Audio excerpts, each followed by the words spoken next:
Hi guys, what's up? My name is Sean Wayne and today, tara, pag-usapan natin tong post galing sa Philippine Star. Di umano, si Trillanes accuses Duterte of destabilization coup, plot versus Marcos. I remember there was a post, hinahanap ko nga actually yung post na yun, that may warning na binigay sa kanya, warning shots na binigay sa kanya si VP Sara. Meron tayo actually na pull out na isang video. This is 5 years ago. So, mamaya papanoorin natin. But here, puntahan muna natin 'tong sinabi ni Sir Ed. Sabi niya rito, "Look, Trillanes was known or who has a known track record of destabilizing the country through mutiny and fake news. Yeah, example given is si Bicoy, accused Duterte of destabilization. Aside from the fact that he has a track record of destabilization and rebellion, Trillanes also has a track record of using the media to spread fake news against political enemies." So, meron nga rito nagsabi, "Nagparamdam na naman ang asong ulol," sabi ni Ronald. Sabi ni Sir Franklin, "Bayarang media at Dilawan Pink lang ang maniniwala dyan." Sabi ni Andrew, "Hoy buhay, buhay pa ang askal."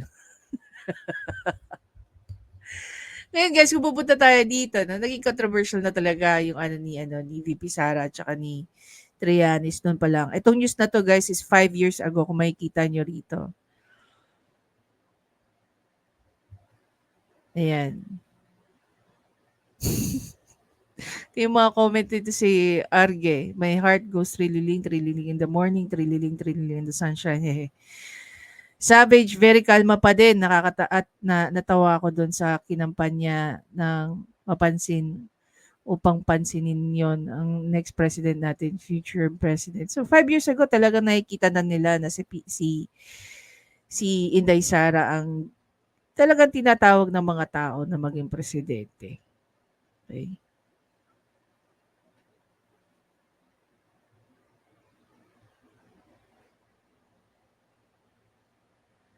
Ayan, panoorin muna natin 'tong sa News 5.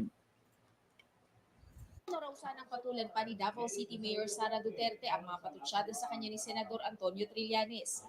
Pero hindi raw niya matiis ang paratang ng senador na nagdadrama lang siya para pagtakpan ang planong tumakbo sa 2022 presidential elections. Siya yung nagdadrama para mapag-usapan siya. So gusto niya na mag-react ako dito sa Davao City sa mga bayad niya na press con dyan sa Manila para mapag-usapan siya. Si Trillanes daw talaga ang may balak na tumakbo sa 2019 bilang kongresista. Sigurado ako na tatakbo si Senator Trillanes under the Magdalo Party List para sa House of Representatives. Kaya doon sa social media accounts ko, kung nakita ninyo, ikinampanya ko na siya just to make sure na um, ma-achieve natin yung gusto niyang drama. Pero may plano nga ba talaga ang alkalde na maging pangulo? Truthful naman yung sagot ko. Yung 2019, hindi pa nga napag-desisyonan at napag-usapan, how much more yung 2022. But Kung para kay Trillanes, tapos na ang world war nila, pero hindi pa raw para sa presidential daughter. lumaban ka kasi ikaw naman yung naging aggressive, ikaw naman yung on the offense. So, dapat, pag ganun, pag sinagot ka, sumagot ka din kasi ikaw yung nauna eh. Si dating Vice Mayor Paulo Duterte naman naghahanda ng kasuhan ng criminal at civil libel si Trillanes. Kaugnay ito ng pagdawit ng senador sa kanya sa 6.4 billion peso shabu shipment. Hindi naman daw natatakot si Trillanes dahil may hawak daw siyang ebidensya. Umaaksyon, Jem Avancenia. Ayun, after 5 years. After 5 years, ano kaya nangyari dun sa kasuhan na yun? May naging resulta ba? I don't know. Wala akong update doon. Kasi pagka ito pumasok na guys sa court, hindi na natin siya pwedeng pag-usapan because of the sub judice rule. No? Hindi na tayo pwedeng mag-comment. We can only make a comment right after no may ilabas yung judgment tungkol dun sa kaso na yun. Anyway, going back nga dito kay Trillanes. Syempre, unang ko tatanungin sa inyo, naniniwala ba kayo sa sinasabi nito? Knowing that coming from uh, dito nga sa naging caption ni explanation na kung meron man isang tao between Duterte and Trillanes na may history no, ng pagdi-destabilize, walang iba kundi si Trillanes. 'Di ba? Oh, syempre isipin na iba. Oh, dahil naman may history yan si Trillanes, so alam niya yung look and feel and itsura ng may mga taong nagpaplano ng destabilization. Yun nga eh. Yun nga yung mali eh. Kasi if you're trying to invent that other people would want the same thing na ginawa mo, yun yung sobrang mali.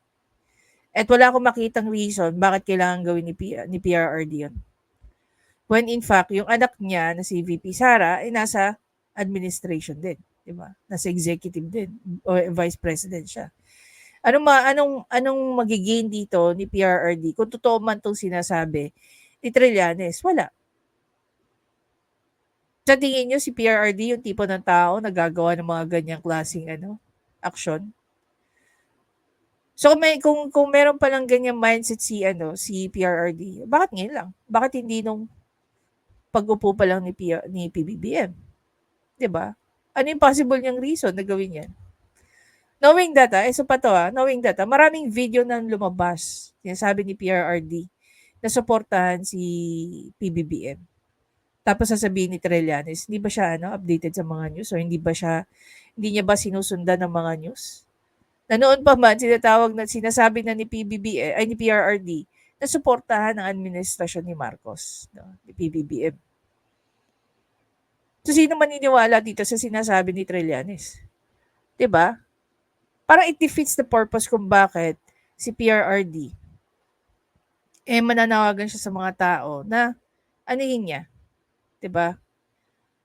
Suportahan ang administrasyon ni PBBM. Tapos siya lang pala gagawa ng mga ganyan? Mag-a-accuse ka ng ganyan? Destabilization coup plot versus Marcos. Doesn't make sense. It doesn't make sense. Anyway, may reputation ka naman na Trillanes even before ka naging even before ka naging senador. Sayang ka nga eh. Dati sinuportahan ko to kasi anti-corrupt na tao. Masasabi mo pa ba hanggang ngayon ganun pa rin siya? Kung sa mga ganitong klaseng bagay anong inaano niya rito? Nako-corrupt niya yung mind ng people, no? By spreading wrong information like this. Otherwise, kung may kaya kang ganyan, 'di ba, maglabas ka ng ebidensya.